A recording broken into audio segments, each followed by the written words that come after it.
आपण पाहतोय राज ठाकरे यांच्या शिवतीर्थ या निवासस्थानी सुद्धा गुढीपाडव्याचा सण जो आहे तो साजरा केला जातोय। गुढी उभारण्यात आलेली आहे। संपूर्ण कुटुंबासोबत नवीन वर्षाचं स्वागत ते गुढी उभारून करताना दिसतंय। मराठमोळा पेहराव जो आहे तो सुद्धा आपल्याला बघायला मिळतोय। पारंपरिक वेशभूषा परिधान केलेली दिसतेय। गुढीपाडव्याला मात्र आज राजगर्जना सुद्धा होणार आहे। आज जर आपण बघितलं तर संध्याकाळी मनसेचा मेळावा सुद्धा शिवतीर्थावरती पार पडणार आहे। दादरच्या शिवाजी पार्क या ठिकाणी पार पडणार आहे। त्या ठिकाणी राज ठाकरे काय बोलणार हे तर बघणं महत्त्वाचं असेल। मात्र सध्या गुढीची पूजा यावेळेस राज ठाकरे यांनी केली असल्याचं आपल्याला बघायला मिळतंय। संपूर्ण कुटुंबासोबत त्यांनी यावेळेस गुढीची पूजा केलेली आहे आणि त्यानंतर ते आता पुढे निघालेले आहेत। कॉमस्कोर नुसार आता isakal.com आहे देशातील नंबर 1 ची मराठी न्यूज वेबसाईट। प्रत्येक अपडेटसाठी isakal.com ला नक्की भेट द्या।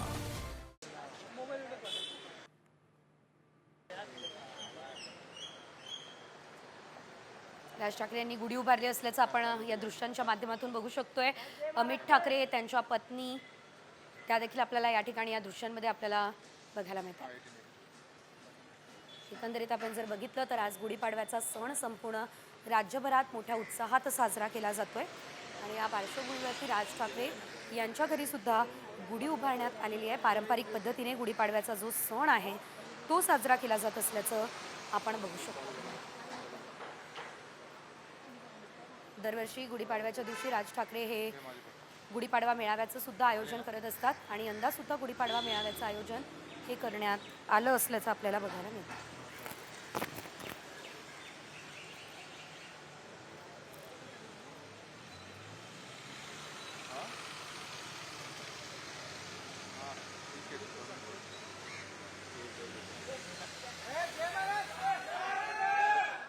तर राज ठाकरेंनी गुढी उभारली असल्याचं आपण पाहिलं। यानंतरची बातमी कोरटकर संदर्भातली आहे। खरं तर कोरटकरला न्यायालयानं 14 दिवसांची न्यायालयीन कोठडी सुनावली आहे।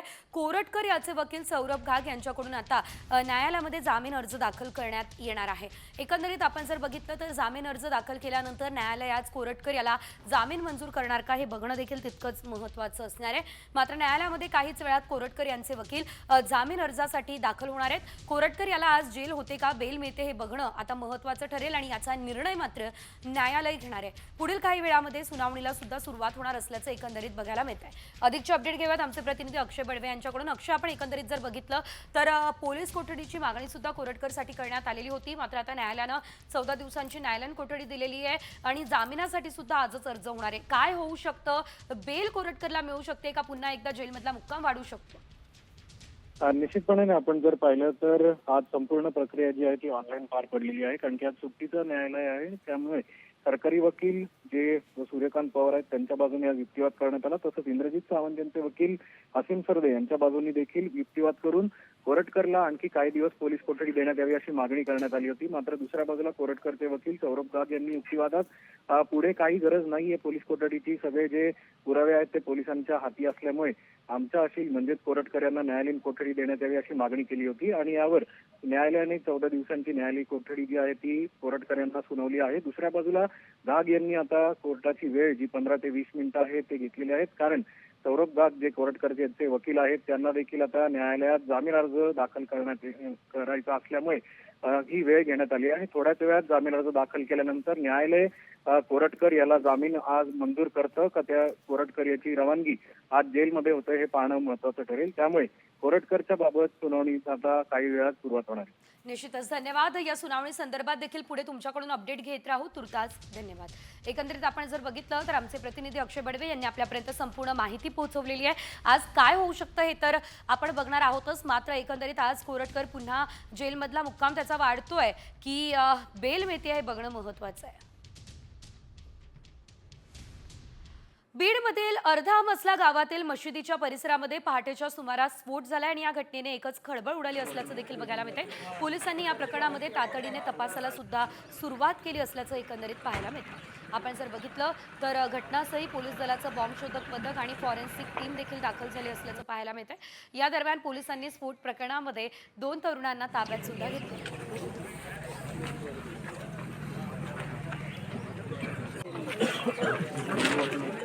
फिर्याद जशी आहे ते फिर्यादीला बोलून आपण फिर्याद सुद्धा घेतलेली आहे। त्यामध्ये फिर्यादच्या अनुसार जे कडक सेक्शन होऊ शकते ते कडक सेक्शन आम्ही लावलेले आहे. 2 आरोपी आमच्या ताब्यात आहे. FIR दाखल झालेली आहे. ह्या केसमध्ये गावाच्या स्तरावर आणि पोलीस स्टेशनच्या स्तरावर शांतता कमिटी मीटिंगसुद्धा झालेली आहे आणि सगळ्या लोकांना आश्वासित केलेले आहे. त्यामध्ये चांगल्या प्रकारे परफेक्ट तपास त्यामध्ये होईल, जेणेकरून आरोपीला एकदम कडक शिक्षा त्यामध्ये भेटू शकतो. आणि यानंतर पुढे घेऊयात बातम्यांचा वेगवान आढावा. मुलुंड पश्चिममध्ये जलवाहिनीला गळती लागलेली आहे. टीव्ही भागातील काही भागामध्ये पाणी पुरवठा विस्कळीत झाला असल्याचं देखील बघायला मिळते. पालिकेच्या माध्यमातून आता या ठिकाणी जलवाहिनी दुरुस्तीचं काम युद्ध पातळीवर सुरू आहे. पाणी पुरवठा सुरळीमध्ये ठेवण्यासाठी अंदाजे 10 ते 12 तासांचा कालावधी लागेल. नागरिकांना पाणी जपून वापरण्याचं आवाहन केलं जात आहे.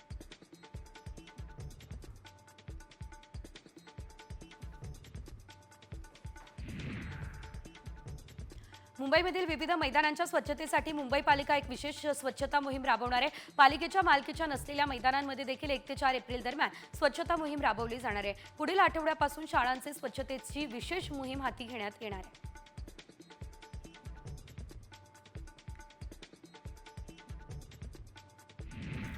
तिकडे पुण्यामध्ये केशवनगरच्या खराडी नदीपात्रावरील पुलाचं काम गेले 7 वर्ष रखडलेलं आहे. ते तातडीने पूर्ण करण्याची मागणी राष्ट्रवादी काँग्रेस पक्षानं केली.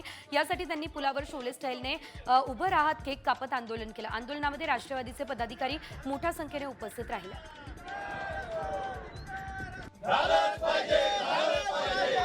पुलाचं काम पूर्ण झालंच पाहिजे.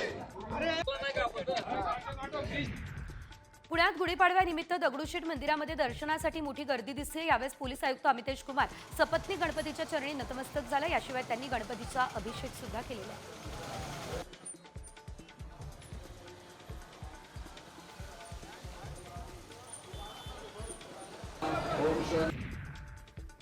मुंबईमध्ये 10 एप्रिलला मेट्रो 3 वरती आरे ते वरळी या दरम्यान मेट्रो धावणार आहे असं समोर आलंय.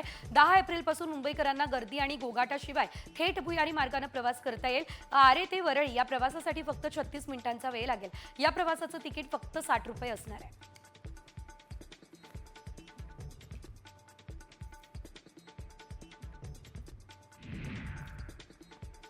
मुंबई आणि बदलापूर ही दोन्ही शहरं आता लवकरात लवकर मेट्रोने जोडली जाणार आहे. कारण MMRDA कडून कांजूर मार्ग ते बदलापूर या मेट्रो 14च्या 38 किलोमीटर लांबीच्या मार्गिकेचं काम लवकरच सुरू होणार आहे. मेट्रो 14च्या मार्गिकेचा पर्यावरण अहवाल तयार करण्यासाठी सल्लागार नियुक्तीसाठी निविदा प्रसिद्ध करण्यात आली आहे.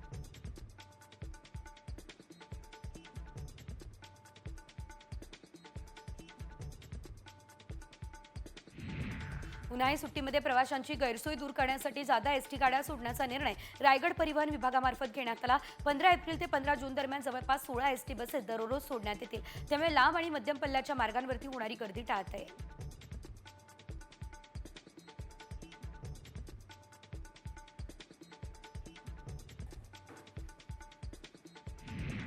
रमजान ईदमुळे मुंबई शहरामध्ये मोठ्या प्रमाणात रहदारी असल्याने ही बाब लक्षात घेता दरवर्षीप्रमाणे यंदा देखील बेस्टच्या जादा बसगाड्या चालवण्यात येतील. यावर्षी बासे ईदच्या दिवशी 128 जादा बस चालवण्याचा आराखडा हा तयार करण्यात आलाय. प्रवाशांनी या सुविधेचा लाभ घ्यावा असं आवाहन बेस्ट उपक्रमातर्फे करण्यात आले.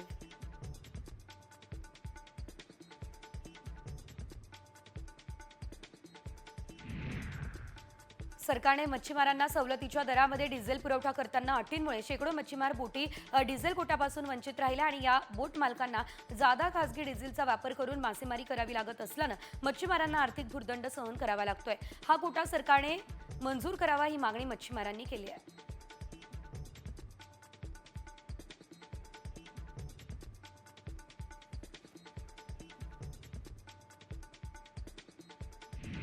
तिकडे पुण्यात गाडी पार्किंगच्या वादातून शिवीगाळ करत मारहाणीची धमकी देण्यात आली. पुण्यातील विश्रामबाग पोलीस स्टेशनच्या हद्दीत ही घटना घडली आहे. गाडी पार्क करू नका असं सांगत आरोपीकडून फिर्यादीसह फिर्यादीच्या कुटुंबाला शिवीगाळ आणि मारहाणीची धमकी देण्यात आली.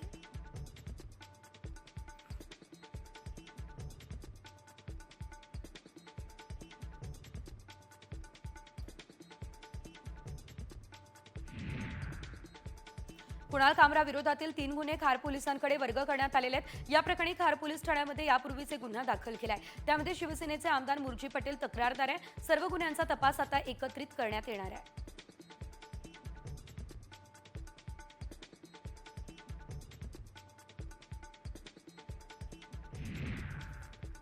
दिल्ली कॅपिटल्सचा संघ आज हैदराबाद विरुद्ध 2 हात करण्यास सज्ज झालाय, पण ही लढाई त्यांच्यासाठी सोपी नसेल. एकूणच हा सामना चुरशीचा होईल अशी शक्यता आहे.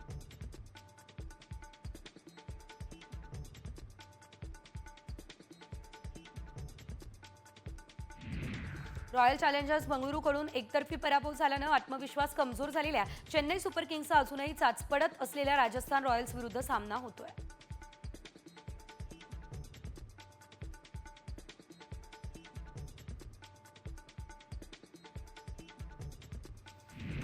मुंबई इंडियन्सला सलग दुसऱ्या पराभवाला सामोरं जावं लागतंय. गुजरातने मुंबईला 36 धावांनी पराभवाचा धक्का दिलाय. गुजरातचा हा या हंगामातील पहिलाच विजय, तर मुंबई इंडियन्सला पहिल्या सामन्यामध्ये देखील पराभवाचा सामना करावा लागला होता.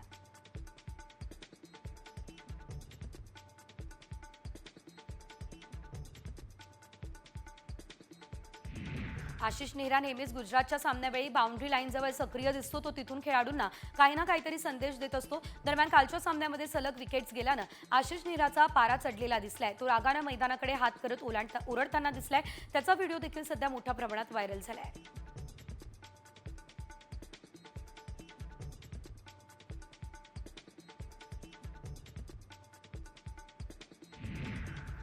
मुंबई इंडियन्स विरुद्धच्या सामन्यामध्ये गुजरातच्या सुदर्शन गेल आणि बटलरची तुफान फटकेबाजी बघायला मिळाली आहे. बटलरने 24 चेंडूमध्ये आता 39 धावांची खेळी केली आहे. सुदर्शनने 41 चेंडूमध्ये 4 चौकार आणि 2 षटकारांसह 63 धावा केलेल्या आहेत.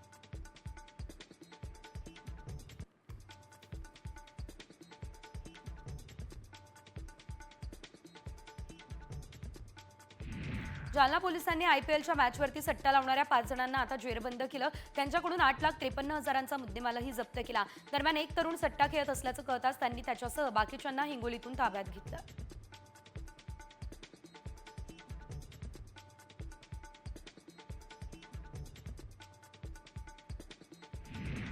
भारताचं आयटी हब असलेल्या बंगळुरू शहरामध्ये आता ड्रोनद्वारे डिलिव्हरी सेवा दिली जाते. स्काय एअर या कंपनीने केवळ 7 मिनिटांद्वारे ड्रोनद्वारे डिलिव्हरी देण्याची ही सेवा बंगळुरूमध्ये सुरू केली. या सेवेमुळे गुरुग्रामनंतर भारतातील ड्रोन लॉजिस्टिक्सचा स्वीकार करणारे बंगळुरू हे देशातील दुसरे शहर ठरले.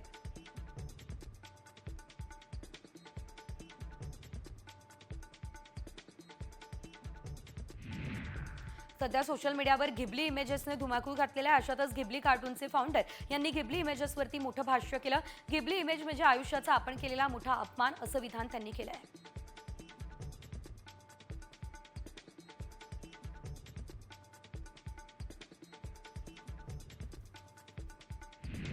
बदलापूरमध्ये 2 दिवस खानदेश महोत्सव आणि बंजारा महोत्सवाचं आयोजन झालं आहे. या महोत्सवामध्ये गौतमी पाटीलच्या गाण्यांवर तरुणाई थिणकली असल्याचं बघायला मिळालं.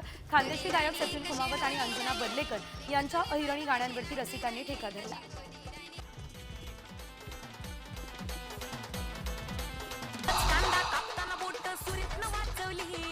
खानदेश महोत्सव 2025 हा गगनाला गवस नाही घालणारा महोत्सव आणि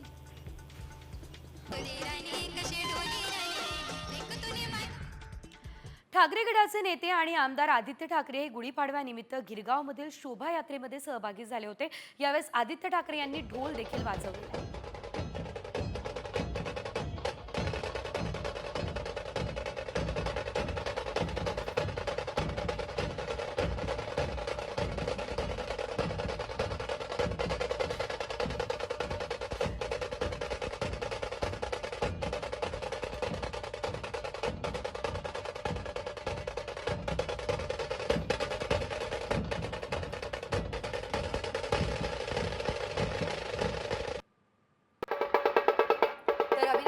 जाधवने देखील डोंबिवलीच्या शोभायात्रेमध्ये सहभाग घेतला आणि वादन केलं असल्याचं देखील आपल्याला बघायला मिळालं.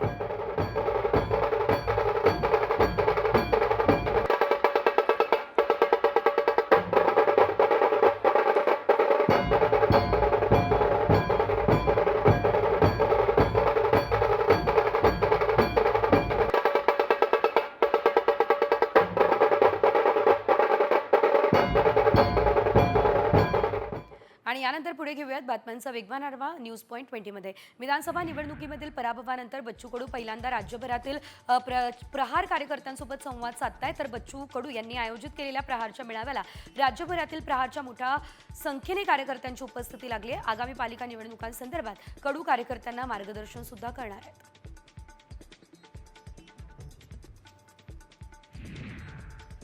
मनसेचा आज गुढीपाडवा मेळावा दादरच्या शिवाजी पार्कमध्ये पार पडणार असल्याचं एकंदरीत आपण पाहतोय. मनसेकडून जय्यत तयारी करण्यात आली आहे. मनसेच्या पत्रिकेवर दोन्ही ठाकरेंचे फोटो आहेत, त्यामुळे दोन्ही बंधू एकत्र येणार का ही चर्चा आहे. आजच्या मेळाव्यामध्ये राज ठाकरे काय बोलतात याकडे सर्वांचं लक्ष असेल.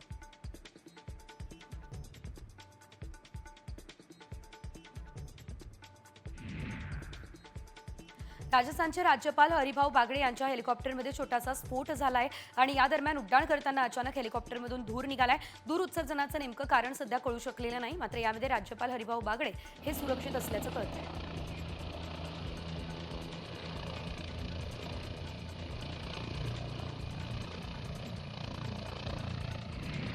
शेतकऱ्यांचा पीक विमा गेल्या 2 वर्षांपासून रखडला आणि याच मुद्द्यावरून रविकांत तुपकर आक्रमक झाले. एका महिन्याच्या आत आता शेतकऱ्याला पीक विमा द्या, अन्यथा शेतकऱ्याला 12% व्याज देण्याचा कायदा आहे. आम्ही यासाठी आंदोलन करू असं देखील तुपकर म्हणाले.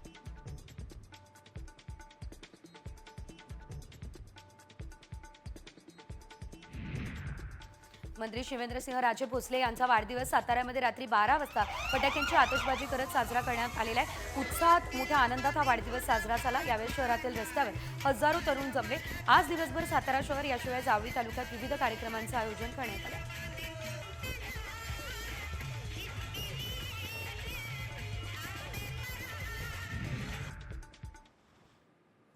राज्यात 1 एप्रिल ते 7 एप्रिलपर्यंत अवकाळी पावसाची शक्यता वर्तवली जाते. याशिवाय आपण जर बघितलं तर यात मुंबई आणि पुण्याला देखील पाऊस पडणार असल्याचं कळत आहे. तर कोकणपट्टीमध्ये जास्त पाऊस पडणार आहे आणि गारपिटीची देखील शक्यता आहे.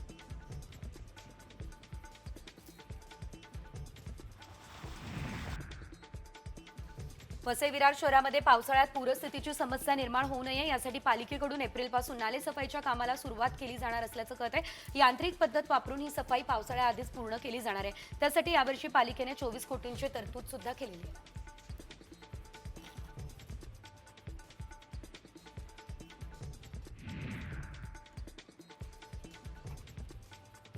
जलशुद्धीकरण केंद्रातील रोहित्रामध्ये वसई विरारमधील कवडासमध्ये बिघाड झालाय. तो अद्यापही दुरुस्त झालेला नाहीये. मात्र परिणामी पुढील 2 दिवस MMRDA कडून होणारा पाणी पुरवठा बंद असेल. वसईकरांना गुढीपाडवा देखील पाण्याविना साजरा करावा लागणार आहे.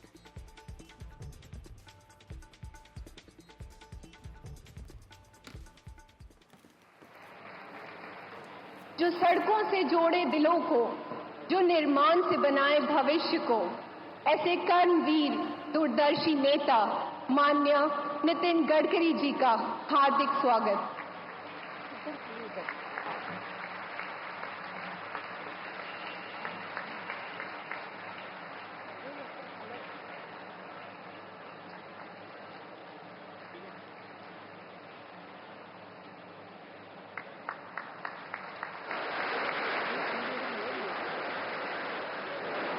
अब सुश्री मनीषा काशिकर जी और उनकी टीम माधव नेत्रालय का फूल गीत प्रस्तुत करेंगी।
तर नागपूरमध्ये पंतप्रधान नरेंद्र मोदी पोहोचले असल्याचं आपण पाहतोय आणि या संदर्भातली अपडेट घेऊ. मात्र पुढची बातमी सोलापुरातून समोर येते. सोलापूर जिल्ह्यातील सांगोला शहरातील खडतरे गल्लीमध्ये आज सकाळी आकाशातून लोखंडी सांगाडा असणारी एक जड वस्तू कोसळली असल्याचं देखील आपल्याला बघायला मिळतंय. यामध्ये जर आपण बघितलं तर ही वस्तू जी आहे त्यामुळे एकच खळबळ उडालेली आहे. तर यामध्ये एक कारच्या छताचं नुकसान सुद्धा झालेलं आहे. टाटा इन्स्टिट्यूट ऑफ फंडामेंटल याशिवाय मुंबई यांनी संशोधनासाठी आकाशात ही वस्तू सोडली होती. ही प्राथमिक माहिती सध्या प्रशासनानं दिली आहे. या ठिकाणी तहसीलदार याशिवाय पोलिसांनी पाहणी सुद्धा केली असल्याचे एकंदरीत आपल्याला बघायला मिळतंय. मात्र ही वस्तू नेमकी आहे काय, हा प्रश्न सर्व नागरिकांच्या मनात उपस्थित झालेला होता आणि त्यामुळे भीतीचं सुद्धा वातावरण एकंदरीत पाहायला मिळालं. एका कारच्या छताचं नुकसान झालेलं आहे. लोखंडी सांगाडा हा असल्याचं आपण पाहतोय. आकाशातून हा लोखंडी सांगाडा आणि कोसळलेला आहे.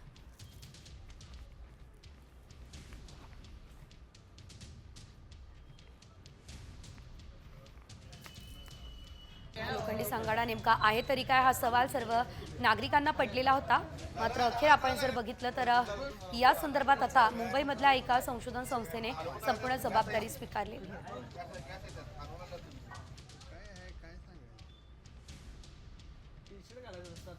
त्या दरम्यानची आपण दृश्य सुद्धा पाहू शकतोय.